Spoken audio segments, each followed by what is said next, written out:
Today, Bitcoin retreats to the $48,000 level a day after crossing $50,000 for the first time in more than 2 years. Franklin Templeton enters the Ethereum ETF race. And Bitwise CIO Matt Hogan joins Rick Edelman of the Digital Assets Council of Financial Professionals to discuss the popularity of Bitcoin ETFs from the Exchange ETF conference in Miami Beach.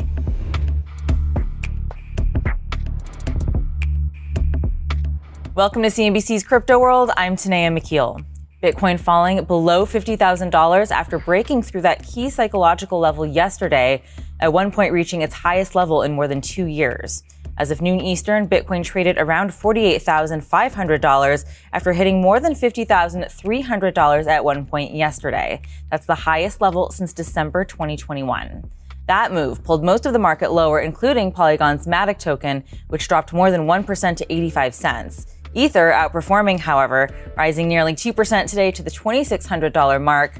A hotter than expected January inflation report really driving things today. That came out early this morning, sending the benchmark 10-year U.S. Treasury yield higher and pressuring risk assets. Meanwhile, ETH price getting a lift from further developments in a potential ETH ETF, which we'll discuss later, as well as its upcoming tech upgrade and renewed interest in NFTs.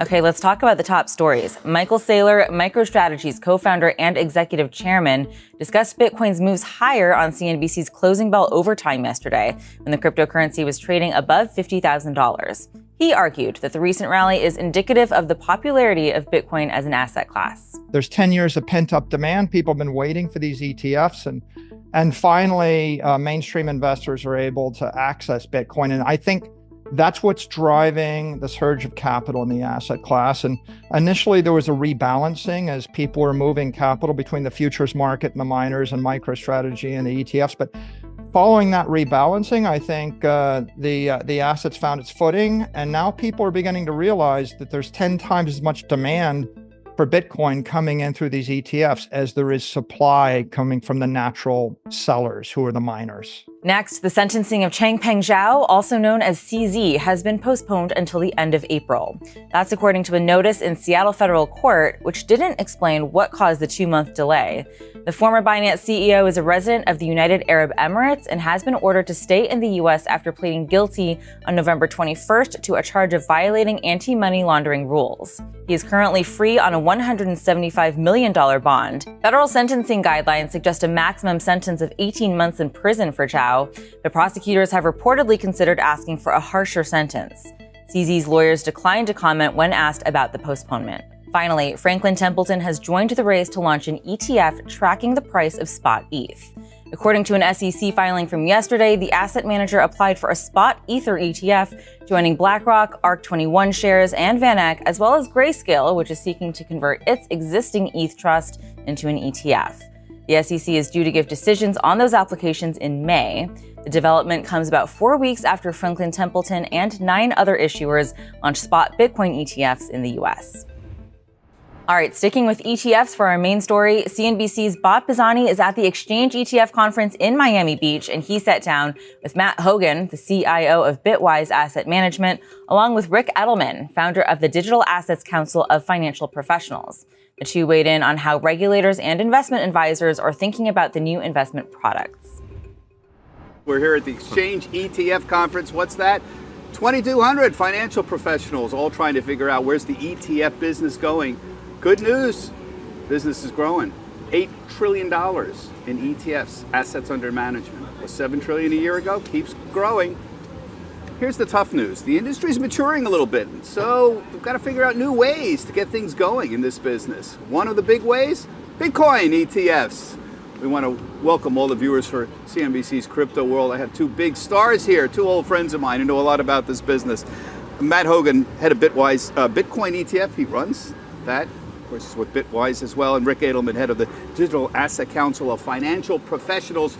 DAC-FP, as insiders say.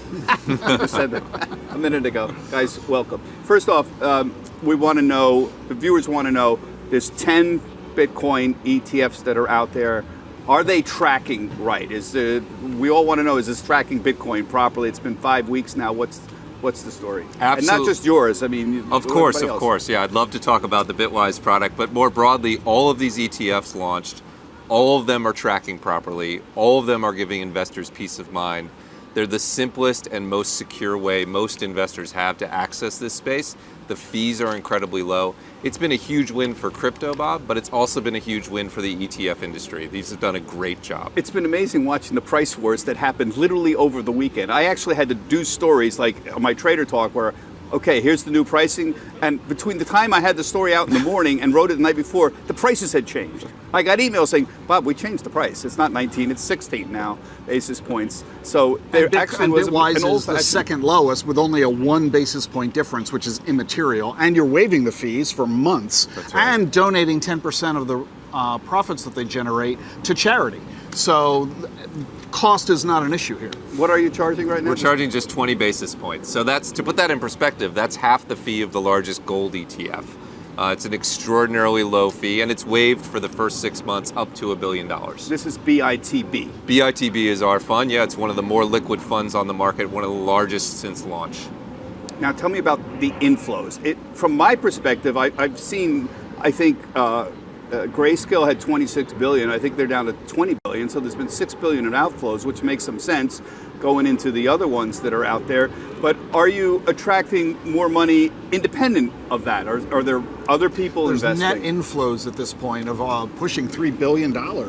So the Grayscale outflows have been more than offset from new money, fresh money coming in from individual investors, investment advisors, and institutional investors. Yeah, and I just build on that. I actually think it's bigger than that $3 billion, because some of the money that came out of the Grayscale product was the FTX bankruptcy. It was hedge funds that were playing a premium arb.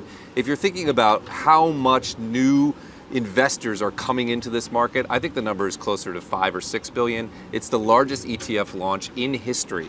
I think it's a huge success. And this is really only just the beginning. I'm anticipating that by the time we get to the end of 2025, we're talking 2 years, we're going to see total inflows of more than $150 billion. We're only at 5 right now. And what is going to propel? That's a big claim. That's a big number. What's going to propel that? It really isn't all that big when you do the simple arithmetic. Individual investment advisors, independents, those that are operating their own firms, collectively manage around $8 trillion in assets, and 3/4 of them in every industry survey done by DAC-FP as well as by Bitwise all show that 3/4 of advisors say that they're going to allocate to these ETFs, and that their average allocation is going to be about 2.5% of assets. Do the arithmetic. $8 trillion times 77% times 2.5% is $150 billion worth of flows. And that's just independent advisors. It excludes the wirehouses, it excludes the regional broker-dealers, it excludes the institutional investors. Well, but what's driving people into it? I mean, look, we know people watch Bitcoin primarily because the volatility, and a lot of it's just hope to make some money very, very fast here. You have a very aggressive price on Bitcoin. I think you have 150,000, right, within 2 years on Bitcoin? Right. We're at 50 now. We just crossed 50 today, so that's a pretty aggressive number. It's not nearly That's as aggressive what's going to drive others. it. I mean, if it's $50,000 2 years from now, those inflows are not going to be nearly Well, as strong. just do the math, Bob. Because Bitcoin's quantity is fixed, the supply is fixed, all of those tens of billions of dollars of inflows, it's a supply-demand issue, classic. So clearly, as the increased demand occurs in a limited supply environment, it can only translate into a rapidly and exponentially higher price. I would just add that the people who are buying Bitcoin now in an ETF, the financial advisors that Rick is talking about, they're making allocations for the long term. Financial advisors, as you know, are not short-term traders. Right. They're not speculating on where Bitcoin will be next week. They're making an allocation that they plan to hold for a year, 3 years, 5 years, 10 years, that they plan to rebalance like they would stocks and bonds. These are long-term. Who is buying Bitcoin ETFs right now? I mean, you seem to be assuming it's we're RIAs. seeing a lot. I mean, I can talk at Bitwise. We're seeing a lot of flows from RIAs. We're seeing flows from family offices. And of course, we're seeing some flows from people rotating out of high fee products into our products. But I think the natural market, the big unlock for Bitcoin ETFs is the financial advisor market. First, RIAs who are independent, and then wirehouses who work for big firms. They need to approve these ETFs, but even that process is going faster than I anticipated. We thought it would be a year before the wirehouses Are there any involved. wirehouses? Schwab allows it. Schwab is allowed it. wirehouse. Wells Fargo on a limited basis. Morgan Stanley on a limited basis, and this is only going to expand as they grow more comfortable with the product, as asset flows are there, as they become more comfortable with the trading spreads and the accuracy to Bitcoin's price, and as they continue to see client demand. I mean, if they're in the business of collecting assets under management, and if they've got a big pool of investors who want to buy the product, they're going to provide it to them.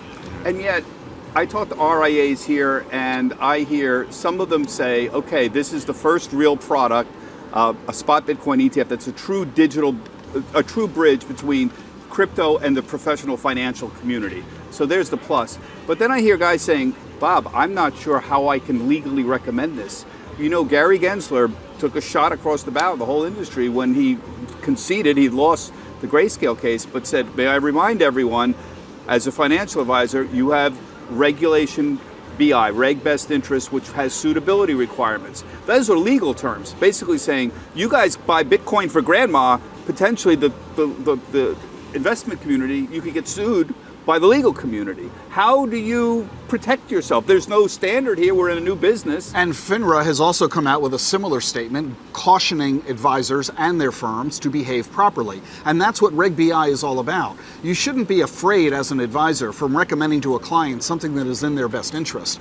And the SEC and FINRA are both making it clear. Do your job. And if you do that correctly, if you document your recommendation and you ascertain which client it's suitable for and appropriate and in their best interest, and the amount of allocation to the portfolio, and you have the proper disclosures and disclaimers so that the client is making an informed decision, there is really nothing to fear any more than you would any other investment allocation. So you run the Digital Asset Council of Financial Professionals. This is essentially your job, right? Are you doing seminars for RIAs about this is what you need to do to recommend Bitcoin for grandma? I'm being a little facetious, but you get the point extensively. Here. A big part of our CBDA designation, Certified in Blockchain and Digital Assets, has extensive coursework on regulation and compliance. We do a lot of consulting to brokerage firms and independent RIA firms, teaching their compliance officers how to write the rules and the internal policies, how to train their advisors so that they are compliant safe and they don't have to worry about a regulator coming in asking difficult questions. It is relatively easy, and the new Bitcoin ETFs have made it easier than ever